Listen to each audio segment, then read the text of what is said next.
नमस्कार दोस्तों। क्या कभी आपके साथ ऐसा हुआ है कि आपने कोई अच्छी बात सुनी हो लेकिन कुछ दिनों बाद वो पूरी तरह याद न रही हो? बहुत लोग कहते हैं हम भगवत गीता पढ़ते तो हैं लेकिन समझ नहीं आती। जो पढ़ते हैं वो याद भी नहीं रहता। लेकिन क्या सच में सिर्फ याद रखना ही सबसे जरूरी है? आज की ये छोटी सी कहानी आपकी सोच बदल देगी, क्योंकि ये कहानी बताती है कि कुछ चीजें हमें बाहर से नहीं अंदर से बदलती हैं। और शायद इसी वजह से भगवत गीता को सिर्फ किताब नहीं, जीवन का ज्ञान कहा जाता है। एक गांव में एक बुजुर्ग दादाजी रहते थे। वे रोज सुबह उठकर भगवत गीता पढ़ते थे। उनका छोटा पोता रोज उन्हें देखता था। एक दिन उसने सोचा, दादाजी रोज गीता पढ़ते हैं, लेकिन क्या उन्हें सब याद रहता होगा? उसने दादाजी से पूछा, दादाजी, मैं भी गीता पढ़ने की कोशिश करता हूँ, लेकिन मुझे कुछ समझ नहीं आता, और जो थोड़ा समझ आता है वो भी बाद में भूल जाता हूँ। तो फिर गीता पढ़ने का फायदा क्या है? दादाजी मुस्कुराए। उन्होंने कुछ नहीं कहा, बस पास में रखी कोयले वाली पुरानी टोकरी उठाई और बोले, जाओ नदी से इस टोकरी में पानी भर कर लाओ। पोता हैरान हुआ, क्योंकि टोकरी में तो छेद थे। फिर भी वो नदी गया, पानी भरा, लेकिन घर पहुंचने से पहले ही सारा पानी निकल गया।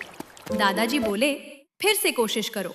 उसने दोबारा किया, फिर पानी खाली, तीसरी बार, चौथी बार, हर बार वही हुआ। आखिरकार पोता थककर बोला, दादाजी ये बेकार है, टोकरी में पानी टिक ही नहीं सकता। तब दादाजी बोले, सही कहा, पानी तो नहीं रुका, लेकिन टोकरी को ध्यान से देखो। पोते ने देखा, जो टोकरी पहले काली और गंदी थी, अब अंदर बाहर से साफ हो चुकी थी। और जब उस बच्चे ने साफ हुई टोकरी को देखा, तब दादाजी मुस्कुराए और बोले, बेटा, भगवत गीता भी बिल्कुल ऐसी ही है।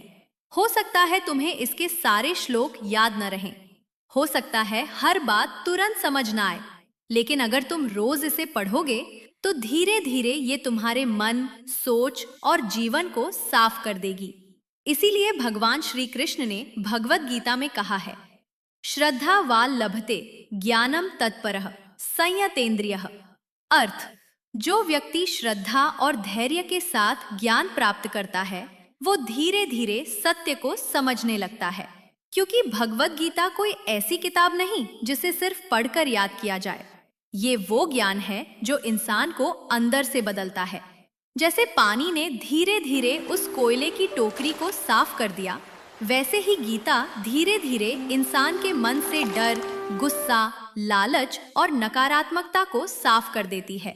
और शायद यही वजह है कि जो लोग रोज भगवत गीता पढ़ते हैं, वो हर परिस्थिति में भी अंदर से टूटते नहीं, क्योंकि उनका मन धीरे धीरे मजबूत हो चुका होता है।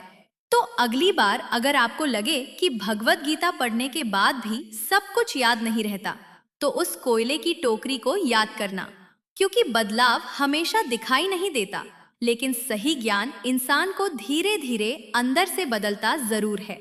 अगर आपको ये कहानी और इसका संदेश पसंद आया हो तो वीडियो को लाइक जरूर करें, कमेंट में लिखें जय श्री कृष्ण।